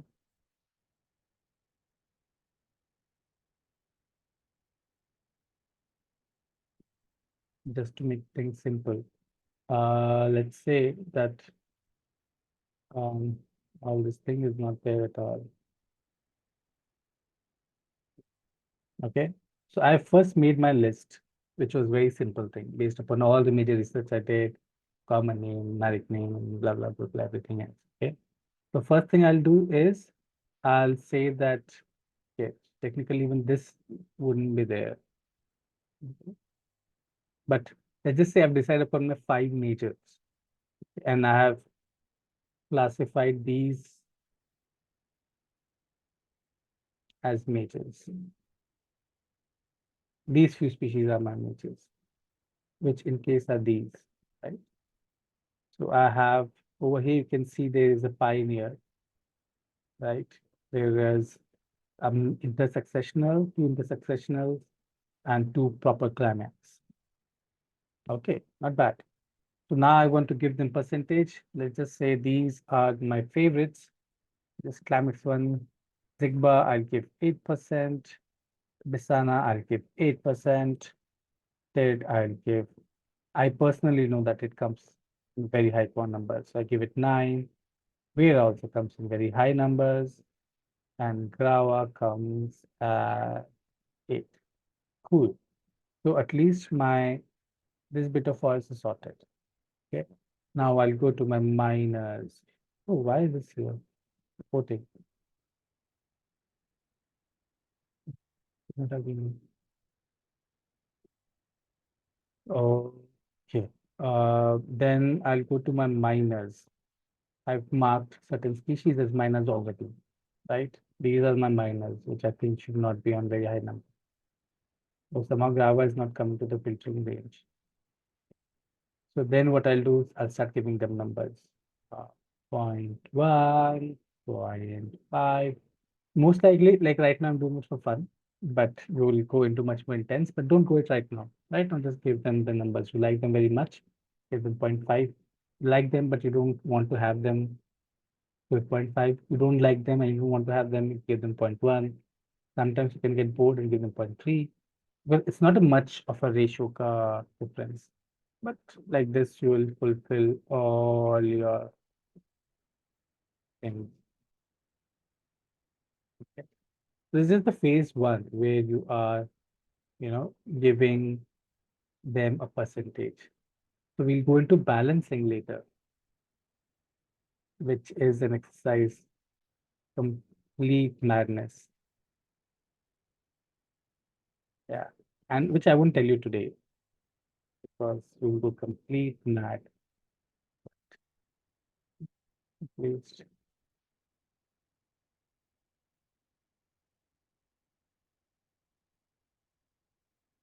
3.5. Okay. This is sort. And then I'll go to my supporting species that I've declared as supporting. And I'll give them the remaining percentages between, okay, let's say ones are almost made it to my big 5. So I'll give it 4. I'll give lol 3. Very 4. It fixes nitrogen. I'm fine with having a bit of nitrogen in my soil. Not realize. 4 is 3 because the other Vera is more important for us. Parasol 2. One umbrellas. Right, so now anyway, it's very hard to find bits, but 3 like this. And we keep on classifying them, right? And eventually we have 3, 2, 2, 3. And now we have our first list. And let's see how much we've been able to quantify. Now my list out and supporting one, so I'll put 2, 3, 3, 2, 2, right? 3, 2, 3, 2, 2, 2, 2, 0.5, 0.3, 0.2, is putting we but the first files can't really get wrong with it. So we managed to come up and have 112%. Okay, this is the sum over here. That means we'll have to reduce the number somewhere.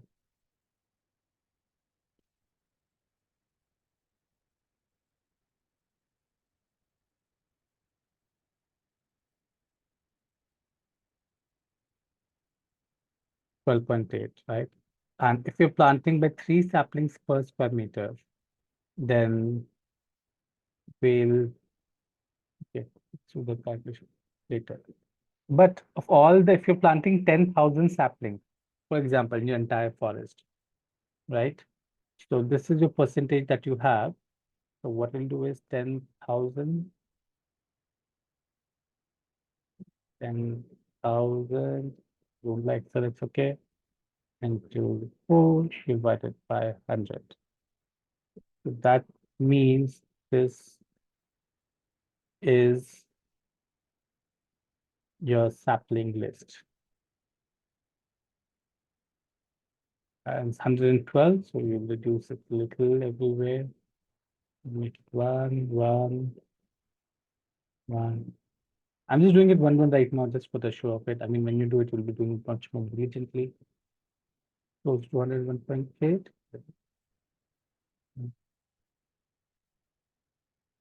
1.2. Oh, there, we made a first list of 10,000. Oh, how much one?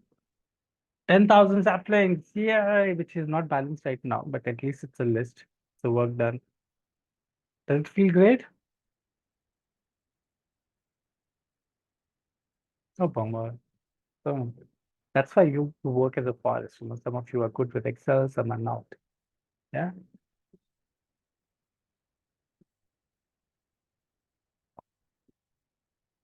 So thanks, Sadhna, for feeling great. It's very encouraging to me. I know Shipana, it just takes a while. Oh no, and we just took 10 Ks because we just said that our objective, or we were planning to plant 10,000. If you're planning to plant, let's say 30,000 saplings, and we want to see, so there's a total quantity over here. So if you're planning to do 30,000, so we'll just make it into 3. And then our list will be, because we made percentages. So that's why it's so much fun to work with percentages, because then you scale your list based upon the need. Because you have percentages in things based upon the size of the project. You'll take 30,000, 20,000, 10,000, 5,000, 300, 200, 10,000. Doesn't matter. Yeah, this is it. So yeah, so that's how we start putting our first list together. You know, what is other supporting species, because they're all lost in the between. We don't really care about them, so we put them in supporting. That's not true. I mean, there's so much you can do with data in your first list. And then comes the balancing. But I think I'll keep balancing for later. Um, what I'll do is I'll give you guys the assignment. Okay. Are you ready for assignment? The group assignment?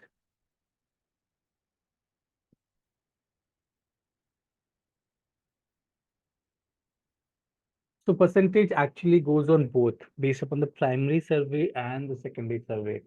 So primary survey is when we actually go out and see in the forest. So that will be one factor that will influence the percentages. And what we do the research, what we read in the books, okay, you know, because Sanjay Gandhi National Park, for example, of all the things, it's in Mumbai, and at one point, it it had a very different kind of forest than the forest we see today. So we will take both of it account for what we see today and what it used to be. Like if some British historian made document of like what the original forests were like. So we will take that as a considering factor. So percentages are, the more you start working with it, the more factors you start taking into account. So for example, if I'm doing a forest place of certain area, I'll take a lot of things in account. But please don't worry about it. It's your first list. So whatever comes intuitively to you. And sometimes you just like a tree so much. It's like, hey, hell with it. You know, like I love Semel. You know, I love the way the plant gives the flowers. I mean, even though it's supposed to be supporting, I'm going to put it in large numbers. Uh, well, it's your forest. You can do it. Uh, if the objective is complete eco-restoration, yes. But if you're doing it for a farm or things around you, play around with this. There's no Bible to it. And and no matter what you do, the forest will self-correct eventually itself and reach out to a much more stable. If there's enough biodiversity, the forests are not able to self-correct if there's very little biodiversity. If you're doing a forest with 4 or 5 species or 10 species, then there's much less potential because the community is not formed, and the community which has the power to for self-correction. So as long as you put at least 15 species over there, forest can do its magic and fix your things and just be where it really wants to be. Right? Good. What is sacred forest and how we can grow a sacred forest? Well, sacred forest is a forest that hasn't been touched for a long time. So it's very hard to create something that hasn't been touched for a long time. But we will get into the execution part. Like this is it. Sacred forest is just an untouched forest. And I think that's what Miyawaki is trying because he was inspired by his sacred forest of Japan. And these are forests which people haven't touched or influenced in the longest time. And apparently that's why they have a very high biodiversity and certain species are found over there which you don't find out around you anymore. And with Miyawaki method, that's what we're trying to grow. We're trying to grow those, sacred forests now, which should have been there. They're across India. They're everywhere. They're in Rajasthan, they're in Orissa, Bihar, Maharashtra, Uttarakhand, they're everywhere. Every culture used to have it at one point. Now they're diminishing, but you still will be able to find it. A lot of temples will be able to find it. Like Indian temples are very dominated by Banyan people. Um, so not fun. But if you find some very good tribal, non-major deities wala temple, then you might be able to figure it out. Okay, so what we'll do is we will we will split the group into groups and we'll give them a region, all the people over here. And you have to identify your biome and your ecoregion for that space. Okay, like it is going to be an ecological report, which is I'm expecting from you guys, which should have the information on the biome, the information on the ecoregion. You know, come up with your first species list and should have at least 15 species. So I don't expect you to, I don't want you to do 30 species, 50 species. I don't want it. Have 15 species. But those 15 species should be damn sure that, they're not exotic, they're native to that area, and they're purely, surely native, you know, perfect. Yeah. I don't want the numbers, I want quality because we are trying to understand here what's the process. Okay. And you'll be working in the groups, please don't fight. Okay, fine, fight. I don't care. Um, as long as we get the things right. Then third thing you'll be finalizing. So if you're doing the things, you'll have to identify the big five. So you have to come up with the percentages, huh? So identify your big five, give them a percentage. Identify your support minors, give them a percentage. If you're confused whichever is the minor or not, then just put a guesswork for now. It's okay. Can't really mess it up that much. And then you start the process we're trying to learn. So it doesn't have to be perfect, but it has to be done in those processes.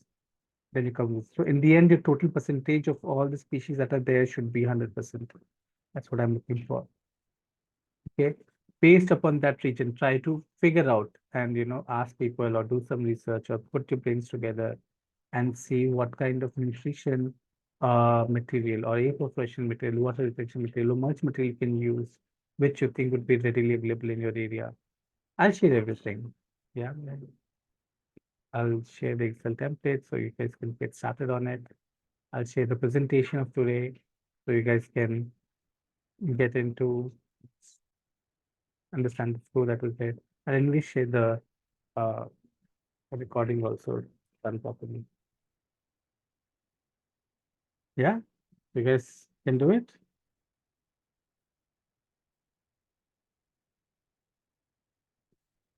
Cool.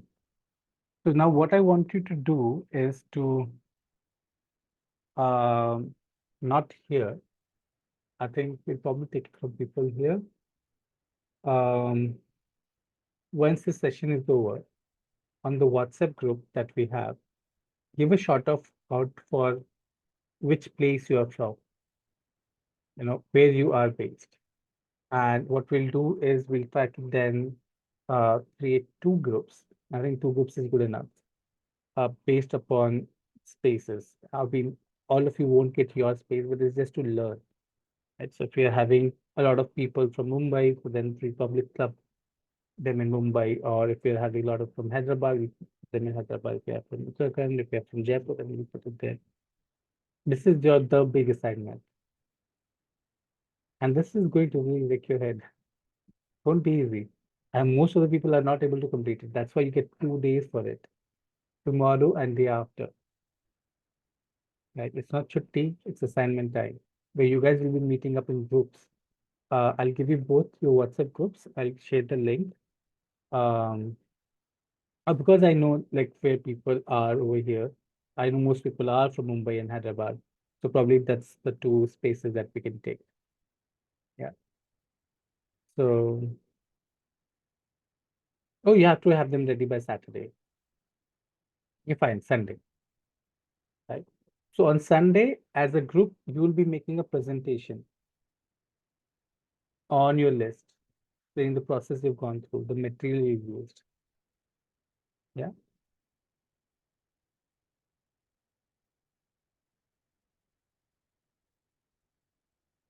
Okay.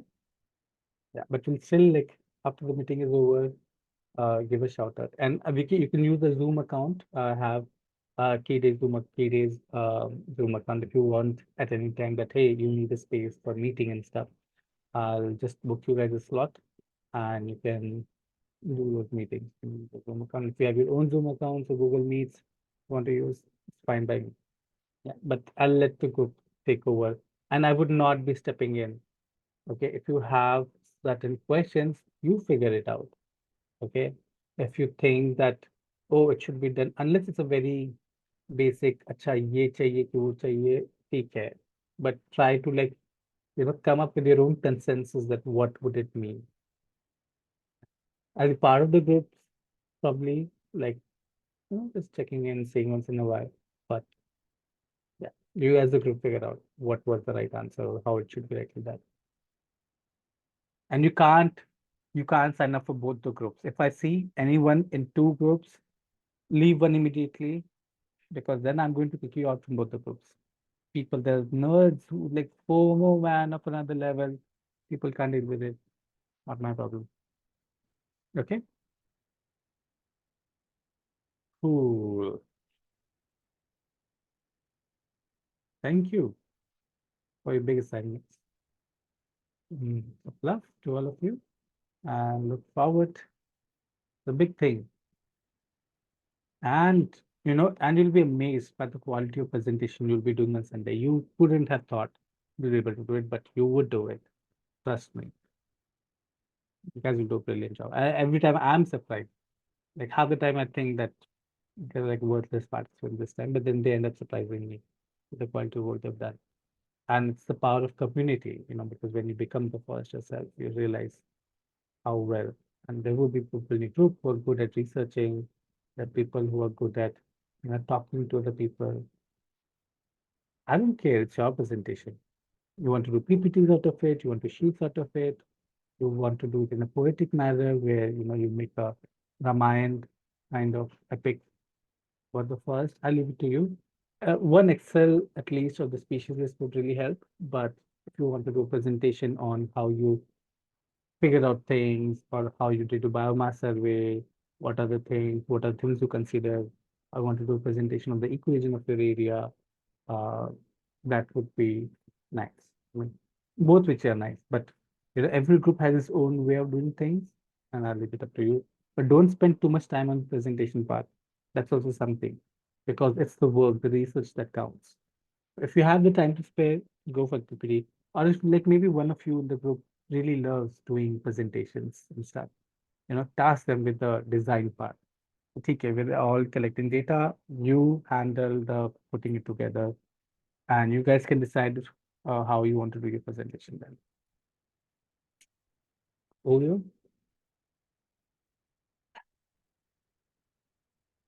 good. And one more thing, if you have the time and space for it now, one thing I would really like to say is that you are final 15 who have made it here, and I'm very happy here. And you know, one of the things that really concern people is that is this workshop for free? And I said, no, it's not for free. It's on gift culture. And while, I really appreciate all of you have who have stayed back and really put in the hard work and come this far. Um,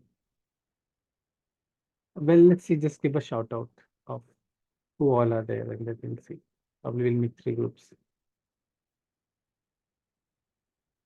So yeah, and if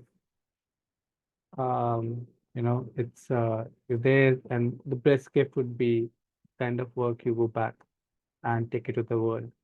One of the thing I really expect is to stay true to being native and please don't mess it up uh, on the native part. Rest all mistakes you can do, I don't mind, but never plant a gulmohar in your first, no matter what your client tells you. Uh, Try to be as much as you can, be native, and that's one thing I ask of you. Second thing is that we're open to offerings. If you would like to offer anything in terms of, it could be money, it could be resources, it could be books, or if you want to write letter to us and say thank you. We all, me and my partner, we live in Uttarakhand in Champawat, can get a little lonely over there sometimes. So I don't mind that also. You want to send us things, you want to put something for us. A gift in any form would be very appreciated. Um, and what would you like to give is to you. I'll also put in my bank account details in case want to give a financial offering to me, and I'm going to spend it on things I like. It's my money if you put it in my account. Uh, but if you want to support the work we do, I'll also put in detail of the organization that me and my partner work with, um, and that would really help. If you know someone who wants to do a professional project on forest, you can let us know. And Dharti Amrit, the forest creation company I work with, would be happy to look into consideration. But that's a professional thing. So there we don't work on gift culture, but we try to uh, give a very inclusive project which has 2 years maintenance. So we take end-to-end work mostly. Yeah, if you know someone who likes to do something. So that's up to you, and that I'll give to you. And if you don't want to give something, I'm totally fine with it. Because I've already received what I wanted. I just wanted to share um, all this knowledge I've received from so many masters in my life. And it's knowledge lives on is much more important than thank you.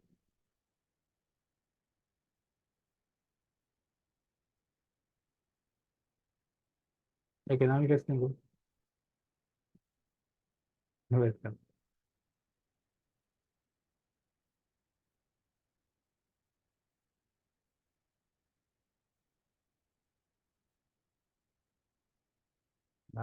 Thank you, everyone.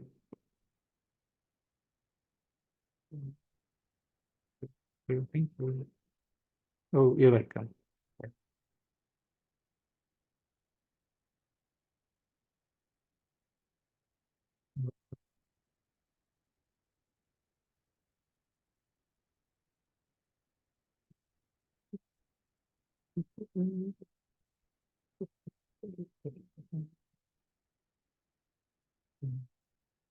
Oh, yeah, yeah, yeah. I'll put we'll do the poll on what's the preferred group on the WhatsApp. Yep. Okay.